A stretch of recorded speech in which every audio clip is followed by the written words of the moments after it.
رسول الله صلی الله علیه وسلم ګران صحابي سیدنا انس رضی الله عنه دی وای یو وخت نبی کریم صلی الله علیه وسلم مسجد ته ننوتی.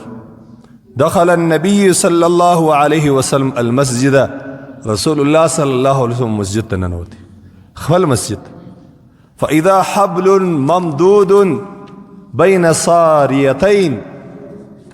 د رسول الله صلی الله علیه وسلم د مسجد د دوو تنبو په مابینځ کې یوه رسۍ راځړېدله. ډېر د عبرت خبرې دي، درس دی دا.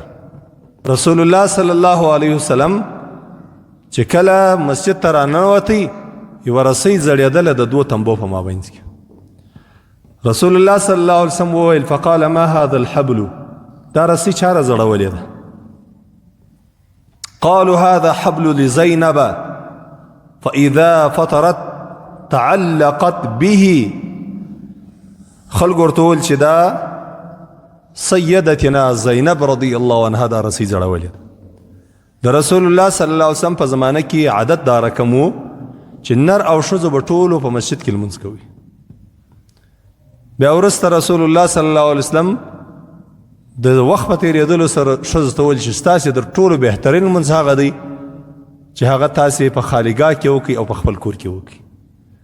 بیا د سید د حضراتو خلفای راشدینو په وخت کې بیا دا ښځې بندې سوې، بیا په کورو کې سوې لمونځونه.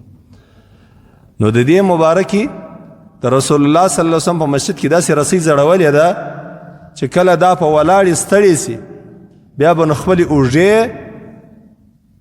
دا په دا رسۍ کې بندوي، بیا به هم ولاړې، دا به د الله جل جلاله عبادت کوي. چې ستړې سي او یا به دا رقم چې بیا به پر دا رسۍ لاس نیوي، بیا به د الله تبارک وتعالی عبادت کوي. رسول الله صلی الله علیه وسلم چې کله دا ولیدل او دوی دا خبر ورته وکړل، رسول الله صلی الله علیه وسلم ورته وویل فقال النبي صلی الله علیه وسلم حلوه. دا خلاصه کړئ، دا رسۍ چې دلته ځړېږي دا خلاصه کړئ. ليصلي احدكم نشاطه فاذا فطر فليرقد. کله چې تاسې لمونځ کوئ داسې لمونځ مه کوئ چې تاسې نو سترګې مو له خوبه ډکي په ځان نه پوهېږئ پر لمانځه ولاړ یاست. دا رقم لمونځ مه کوئ. بس چې ستړي سواست بس کښېنئ پرېوځئ. د الله جل جلاله عبادت چې دی دا په اساني کې دی. دا زموږ او ستاسې په زمانه کې دا د درو ورځو تراویح شروع دي، لیکن پخوا دا کیسې نه وې. اوس به مخته راسي رسول الله صلی الله علیه وسلم یو چا ته وایي چې قرآن په څونه وخت کې ووایه. هر شی په اندازه باندې، هر شی، عبادت په اندازه باندې، تلاوت په اندازه باندې، روژې په اندازه باندې.